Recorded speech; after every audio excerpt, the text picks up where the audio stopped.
नमस्कार, मैं रवीश कुमार। आपका अंदाज़ा सही है कि क्या कहने जा रहा हूँ, लेकिन गुजारिश है कि जो भी कह रहा हूँ उसे धीरज के साथ सुनिएगा। भारत की पत्रकारिता में स्वर्ण युग तो कभी था भी नहीं, लेकिन आज के दौर की तरह भस्म युग भी नहीं था। भस्म युग से मेरा मतलब है जहाँ इस पेशे की हर अच्छी बात तेज़ गति से भस्म की जा रही हो। यह दिन भी आना ही था। इस देश में अलग अलग नाम वाले अनेक चैनल हो गए हैं, मगर सब हैं तो गोदी मीडिया ही। उसका परिवेश, उसका इकोसिस्टम, पत्रकारिता का और माहौल सब खत्म कर दिया गया है। मगर पत्रकारिता करने और कराने का दावा भी सब कर रहे हैं। खासकर वो भी कर रहे हैं जो उसी सत्ता का हिस्सा माने जाते हैं, उसी के रूप में देखे जाते हैं, जिसकी ताकत से हर दिन पत्रकारिता इस देश में कुचली जा रही है। जब वो कहे कि वह उच्च स्तरीय पत्रकारिता करना चाहता है, तब ऐसा दावा करने वालों को जरा संदेह की निगाह से देखिए। गोदी मीडिया और सरकार भी पत्रकारिता का अपना मतलब आपके ऊपर थोपना चाहती है। अगर इसका मतलब किसी भी रूप में वही है, तब आप एक बार फिर से झांसे में आने वाले हैं। इस वक्त अपने संस्थान को लेकर कुछ खास नहीं कहना चाहता, क्योंकि भावुकता में आप तटस्थ नहीं होते, ऑब्जेक्टिव नहीं हो सकते हैं। एनडीटीवी में 26-27 साल गुजारे हैं। इतनी लंबी यात्रा के अपने उतार चढ़ाव भी हैं। अनेक साथी, वरिष्ठ, कनिष्ठ सब शामिल हैं। कितने लोगों ने साथ दिया है। इन अनुभवों के बारे में कभी भी वस्तुनिष्ठ तरीके से नहीं बोला जा सकता, और आज के दिन तो बिल्कुल नहीं, क्योंकि कई बार तथ्यों के साथ भावनाएं मिल जाती हैं और भावनाओं के तूफान में बहुत सारे तथ्य छूट जाते हैं। बेहतर है कि इसे संक्षिप्त ही रहने दिया जाए। जो आदरणीय शख्स हैं उन्हें मैं याद कर ही रहा हूँ। काफ़ी सारी शानदार यादें हैं एनडीटीवी में, अब दोस्तों के बीच सुनने सुनाने के काम आएंगी।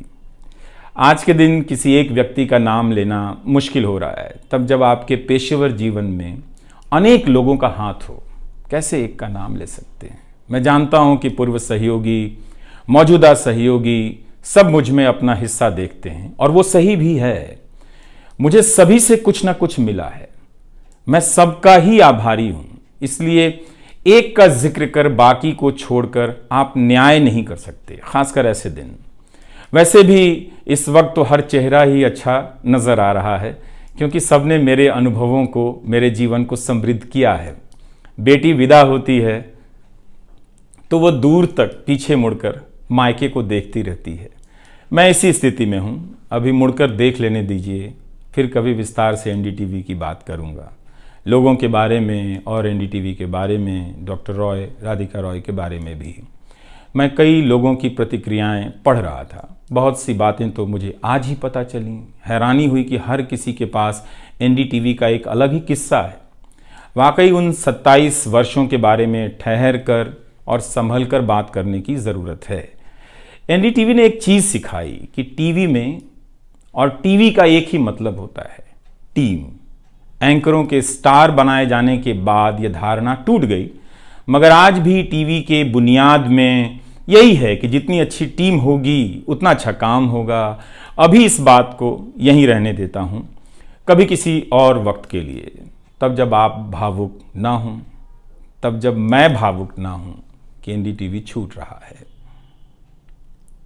अगस्त 1996 में एनडीटीवी से औपचारिक रूप से जुड़ा था। अगस्त 1996 में ट्रांसलेटर के रूप में, अनुवादक के रूप में। लेकिन उसके पहले कई महीनों तक मैं यहाँ चिट्ठियाँ छांटता रहा। बोरे में चिट्ठियाँ आती थीं और मेरे पास रख दी जाती थीं। तब दर्शक पोस्ट बॉक्स में चिट्ठियाँ भेजा करते थे। देश भर से दर्शक अपने हाथों से अलग अलग कार्यक्रमों के एंकरों को लिखा करते थे। इन्हें पढ़ते हुए मैंने टीवी के कार्यक्रमों के आसपास दर्शकों को बनता देख रहा था। मेरा काम था उनकी बारीक नज़र से लिखी गई चिट्ठियों पर रिपोर्ट बनाना और एंकरों या कार्यक्रम के प्रोड्यूसर को सौंप देना। दिहाड़ी का काम था, उसी के हिसाब से मजदूरी मिलती थी, पैसे मिलते थे। मेरी ज़िंदगी में यह काम आज भी जारी है।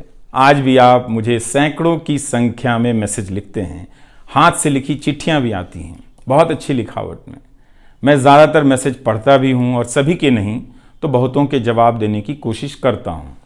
कई बार तो अपनी निराशा भी आपसे साझा कर देता हूँ। मैं आपके बीच आकर अपने मन का भाव नहीं छिपाता, क्योंकि मैं आपके बीच बताने के लिए आता हूँ। अगर खुद को ही छिपाने लगा तो वो पूरा बताना नहीं होता है। मुझे तो लगता है कि कई हजार दर्शकों के पास मेरे लिखे हुए जवाब होंगे। उंगलियों में दर्द रहने के कारण इन दिनों जवाब देना कम कर दिया है। तो एक तरह से जिन चिट्ठियों से एनडीटीवी में मेरी शुरुआत होती है, उनका आना जाना आज भी जारी है, आज तक जारी था। वो काम आगे भी जारी रहेगा, लेकिन इतने सारे सुझावों, जवाबों, अपेक्षाओं, शिकायतों और डांट के बीच सोना, जागना और जीना मुझे आपके हवाले करता चला गया। मैं खुद के पास तो रहा ही नहीं, आपके बीच गया तो घर ही नहीं लौटा। शायद अब कुछ वक्त मिलेगा खुद के साथ रहने का। आज की शाम एक ऐसी शाम है जहां चिड़िया को उसका घोंसला नज़र नहीं आ रहा, क्योंकि कोई और उसका घोंसला ले गया है, मगर उसके सामने थक जाने तक एक खुला आसमान ज़रूर नज़र आ रहा है।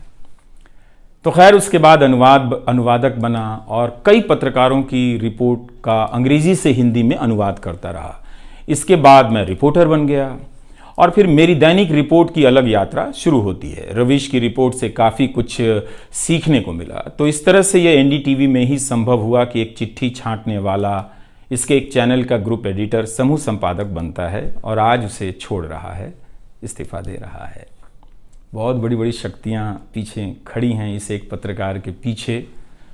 तो स्वाभाविक है कि ये नौबत आनी थी, इसका अंदाज़ा मुझे पहले भी था। लेकिन जिस दिन आता है उस दिन अच्छा तो नहीं लगता है।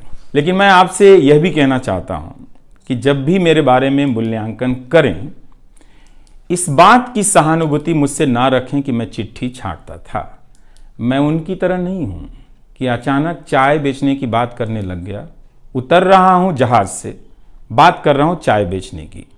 सहानुभूति के लिए या फिर अपने संघर्ष को महान बताने के लिए मैं ऐसा नहीं करना चाहता। इस देश में हर किसी का संघर्ष ही पहाड़ चढ़ने के जैसा है। आप एम्स के बाहर मरीज जो खड़े हैं, उनके परिजन जो खड़े हैं, उनसे मिल लीजिए। आपको पता चल जाएगा कि उनकी चुनौतियां कितनी बड़ी हैं और आपका दुख कितना कम है, छोटा है।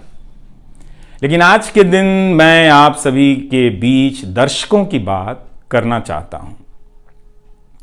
इस दौर में कुर्सी पर बैठे किरदारों को टूटते हुए देखा, सबने देखा। संस्थाओं को भस्म होते देखा, आपने देखा। नफरती तूफान में लोगों को भटकते देखा, मगर मैंने इसी दौर में एक नई संस्था भी बनते देखी है। वह संस्था है जनता की संस्था, दर्शकों की संस्था। दर्शक ही अपने आप में इंस्टीट्यूशन बन जाते हैं। आप दर्शकों की संख्या भले कम है, मगर आप दर्शकों ने मिलकर जर्जर किए जा रहे इस लोकतंत्र में जनता नाम की संस्था का पौधा सूखने से बचा लिया।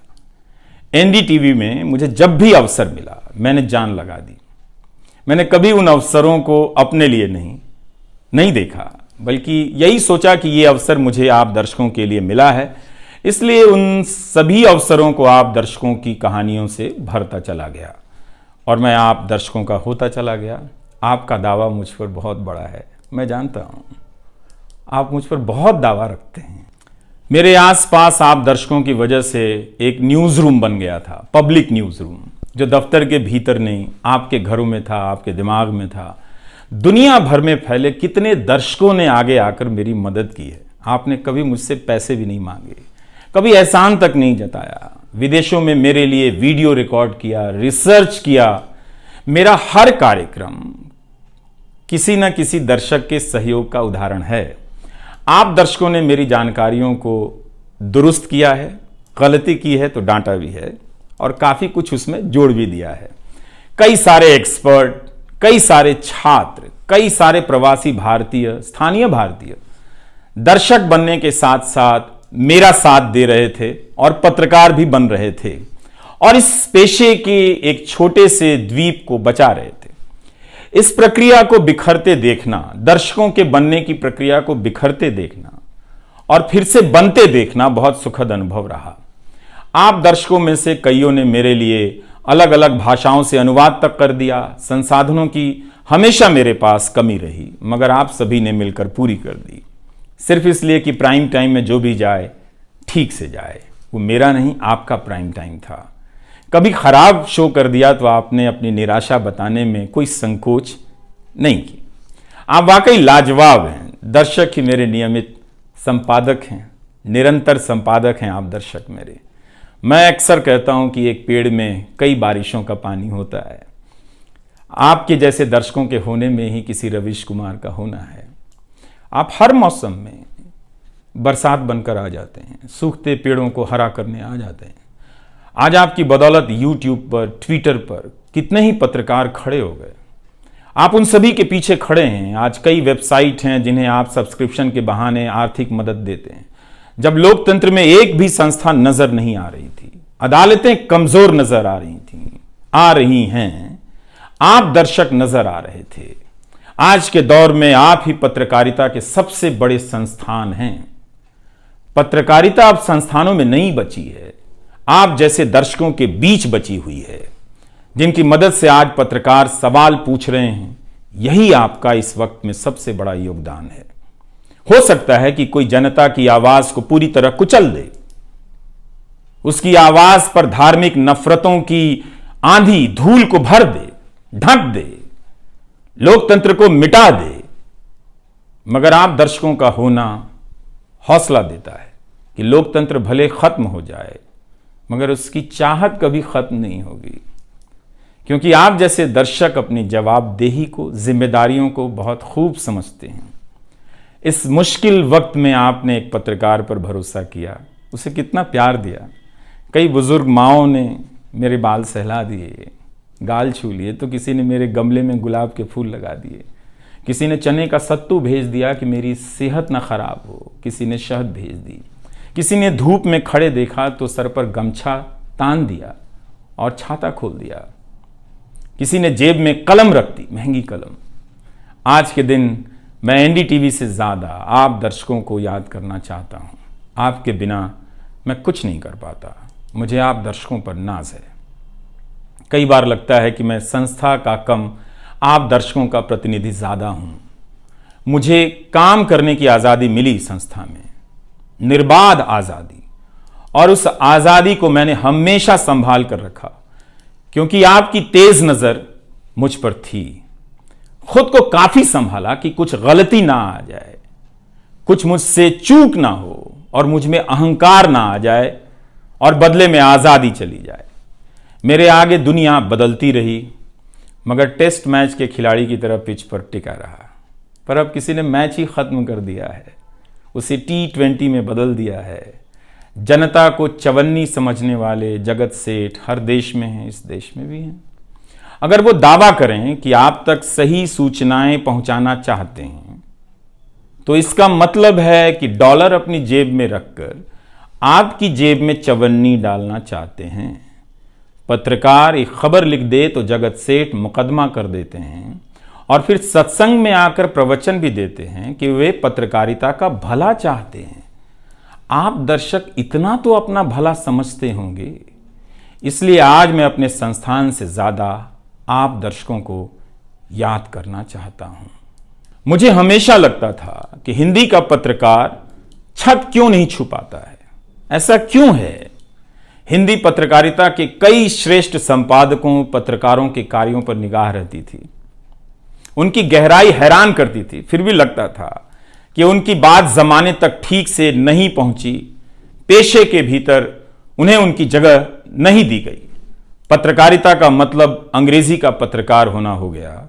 इसके कुछ ठोस कारण भी हैं, उनमें विस्तार से जाने का समय नहीं है, लेकिन तब भी हिंदी के जुझारू पत्रकार आसमान क्यों नहीं छू सकते हैं, यह बात कचोटती रही।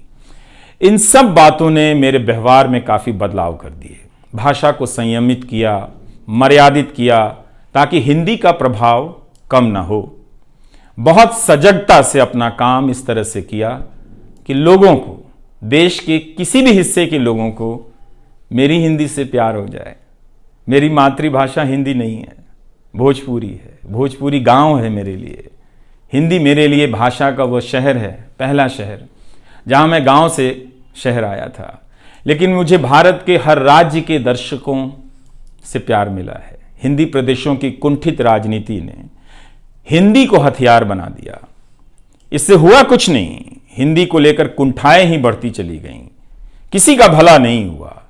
मैं उन सभी गैर हिंदी भाषी पत्रकारों, सामाजिक कार्यकर्ताओं, विद्वानों का शुक्रिया अदा करना चाहता हूं, जिन्होंने मेरी हिंदी को समृद्ध किया, जिन्होंने मेरे लिखे हुए का अपनी भाषा में अनुवाद किया और अपनी भाषा में लिखी हुई जानकारियों का मेरे लिए अनुवाद कर दिया मुफ्त में।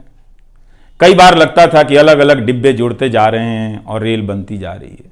उर्दू, मलयालम, तमिल, कन्नड़ा, पंजाबी, गुजराती, मारवाड़ी, बंगाली, मराठी भाषा के पत्रकारों ने कितना कुछ जोड़ा है। यह बात कहीं हिंदी बनाम अंग्रेजी की तरफ ना मुड़ जाए, इसलिए कहना जरूरी है कि अंग्रेजी भाषा में लिखने वाले विद्वानों और पत्रकारों ने मेरी खुलकर मदद की है, मेरे साथ बराबरी का व्यवहार किया। जो नहीं कर सके, ऐसे हैं, उनका क्या हिसाब करना, उनका क्या रोना, मगर जो बराबरी के साथ पेश आते रहे, उनका आभार व्यक्त करना चाहिए। उन सभी ने अपना श्रेष्ठ मुझसे साझा किया, किताबें दी, अवसर बताए, मेरे लेख का अनुवाद तक कर दिया, ज्यादा लोगों तक पहुंचा दिया। मेरे जीवन में इतिहास के मेरे शिक्षकों का बहुत योगदान है। मेरे शिक्षक मेरी जान है। मैं चाहता हूं कि आप मेरे जरिए मेरे पीछे खड़े अनगिनत लोगों के बारे में जानें, उन्हें भी देखें। और दोस्तों को कौन भूल सकता है, बहुत अच्छे अच्छे दोस्त मिले, कम मिले लेकिन मिले। आप जनता के बीच जाने के तमाम अवसर मेरे लिए बहुत खास हैं।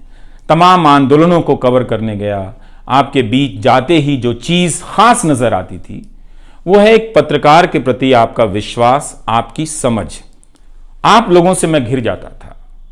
आपके भीतर कितना कुछ बहने लग जाता था, जिसे एक राज्य को सुनना चाहिए, जिसे सुनाने के लिए पत्रकार से अच्छा कोई जरिया नहीं।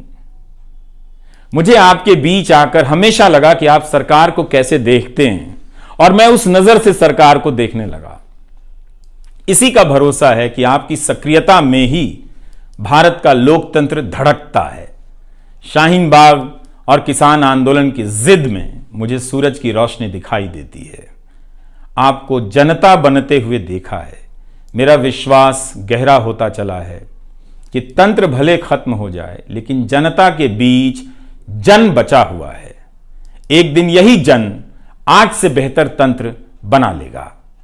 आज कुछ लोगों को यकीन हो गया है कि सारा तंत्र उनके कब्जे में है। अब जन का कोई मोल नहीं। मीडिया को खत्म कर विपक्ष और जनता को खत्म किया जा चुका है।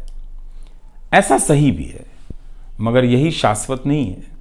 एक ना एक दिन जब लोग अपनी नफरतों से जर्जर हो जाएंगे, उनकी नफरतें उनके शरीर से दरकने लग जाएंगी, तब उन्हें किसी नई जमीन की तलाश होगी, किसी पत्रकार की याद आएगी।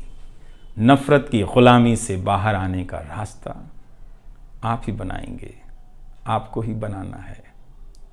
एनडीटीवी में मैंने लिखना, बोलना सीखा, दिखना सीखा, अच्छे कपड़े पहनना सीखा, टाई पहननी सीखी।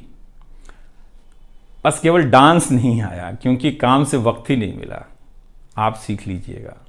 आज के दिन मैं अपनी महिला सहयोगियों को खास तौर से याद करना चाहता हूं। काम के प्रति ईमानदारी, टिक कर काम करना और पेशे की नैतिकता की समझ मुझे अपनी महिला सहयोगियों से मिली है, और मैंने उनसे चुरा भी ली है। उनसे मेरी सामाजिक और नैतिक समझ बहुत बेहतर हुई। मेरी इस यात्रा में बहुत सी समझदार औरतें और लड़कियों के अनुभव शामिल हैं। मेरी जीवन साथी का भी, मेरी बेटियों का भी, मेरे सास ससुर ने बहुत साथ दिया ताकि मैं बाहर जाकर रिपोर्ट कर सकूं। मेरी माँ, मेरी भाभी, मेरे परिवार के सदस्यों ने भी। ठठेरे की तरह सब ने पीट पीट कर पीतल से बर्तन बना दिया। यह मैं इसलिए भी रेखांकित कर रहा हूँ कि पत्रकारिता के पेशे में मर्द ही नहीं, मर्दवादियों का कब्जा है। उनकी आक्रामकता के बीच कई बार दम घुटता था। इतनी आक्रामकता के बीच आप रचनात्मक हो ही नहीं सकते, संवेदनशीलता आ ही नहीं सकती। इस पेशे में तमाम महिला सहयोगियों ने मुझे मर्दों की आक्रामकता से बचा लिया। अगर आप इस पेशे में आ रहे हैं, विद्यार्थी हैं, तो हमेशा अपनी महिला सहयोगियों के साथ सलीके से पेश आइए, उनकी काबिलियत को स्वीकार कीजिए, तारीफ कीजिए। प्राइम टाइम के वक्त अक्सर कहा करता था, मुझे काम करने दो, 9 बजे ही बजते हैं। सुबह उठते ही मेरे दिमाग में रात के 9 बजने लग जाते थे। मैं टाइप करने लग जाता था, रोज़ 5000, 6000, 7000 शब्दों की टाइपिंग। अब शायद 9 ना बजे, प्राइम टाइम ना हो। मुझे पता नहीं था, पता नहीं है कि अब 9 बजे क्या करूँगा। मुझे टीवी से बहुत प्यार है, इस माध्यम से दिल लग गया था, शायद इसी वजह से दिल टूट रहा है। वो लाल माइक याद आता रहेगा, अब वो लाल माइक नहीं होगा। मैं जानता हूं कि आप दर्शकों की आदतों में मैं शामिल हो गया हूं। आप काफ़ी तकलीफ़ में थे कि मेरा क्या होगा, मैं क्या करूंगा, मैं प्राइम टाइम क्यों नहीं कर रहा हूं। मुझे लगा कि चुपचाप किनारे हो जाना चाहिए, धीरे धीरे मेरे नहीं होने की आदत आपको डाल देनी चाहिए। इसलिए कई दिनों से प्राइम टाइम नहीं कर रहा था, ताकि आप मुझे कुछ भूल सकें। मगर आप हैं, मानते ही नहीं। हर रात 9 बजे के बाद मैसेज करने लग जाते हैं कि कहाँ हो, बीमार तो नहीं हो, सब ठीक तो है, एनडीटीवी में क्या चल रहा है, आप अच्छे हैं। तो भारत का मीडिया स्पेस बदल चुका है। उन हजारों युवाओं की सोचिए जो पढ़ाई पत्रकारिता की कर रहे हैं, लाखों रुपए लगा रहे हैं, मगर उन्हें काम दलाली का करना पड़ेगा, क्योंकि इसके लिए अब कोई सांस्थानिक जगह नहीं बची है। इसी के बीच जो आने वाले पत्रकार हैं, जो इस वक्त पत्रकार हैं, सभी को जूझना है। कोई घुट रहा है तो कोई इस पेशे को छोड़ रहा है। कई लोग कहते हैं कि नौकरी की मजबूरी के अलावा पत्रकार बनने की कोई दूसरी शर्त नजर नहीं आती, कोई उत्साह नहीं है। यहां तो जस्टिस तक कह रहे हैं कि जमानत देने पर जजों को टारगेट किए जाने का डर लगता है। जब जज को ही डर लगता है, तब फिर इस दौर में यह बोलना भी गुनाह है कि मुझे डर नहीं लगता है। एक डरा हुआ पत्रकार मरा हुआ नागरिक पैदा करता है। इसलिए बोला कीजिए कि हमें डर नहीं लगता है। आप उस देश के नागरिक हैं जिसने नंगे पांव ब्रिटिश साम्राज्य को घुटने पर झुका दिया। कोई कारण नहीं कि मैं आप पर भरोसा ना करूं कि एक दिन आप गोदी मीडिया की इस गुलामी से बाहर आएंगे। आप हमेशा इस गुलामी में नहीं रह सकते। इसकी गुलामी से आपको लड़ना ही पड़ेगा। यह सबकी लड़ाई है। इस लड़ाई के बिना आप दुनिया में सर उठाकर नहीं चल सकते। आपकी यही पहचान होगी कि आजाद देश के गोदी मीडिया के गुलाम हैं। इसके खतरे की गंभीरता को समझिए। कानून की आड़ में अब अधिकार कुचले जा रहे हैं, अभिव्यक्तियों को रौंदा जा रहा है, ताकि सारे अवैध काम वैध नजर आए। इस समय मेरे रास्ते निश्चित नहीं हैं, निश्चित हैं तो सिर्फ हौसला है। उसका भी क्या भरोसा, कभी आसमान में होता है, कभी पाताल में। एक YouTube चैनल बनाया है रवीश कुमार ऑफिशियल, और फेसबुक पेज भी है रवीश का पेज। इसे सब्सक्राइब कीजिएगा। अब मैं YouTube पर ही नज़र आऊँगा, एनडीटीवी इंडिया पर नहीं। किसी संस्था के साथ मर्यादाएं बहुत अलग होती हैं, फ्रीलांस और आज़ाद जीवन की अलग। लेकिन इस बार परिवार के साथ थोड़ा वक्त बिताना चाहता हूँ, जीना चाहता हूँ। मैंने इस्तीफ़ा दे दिया है।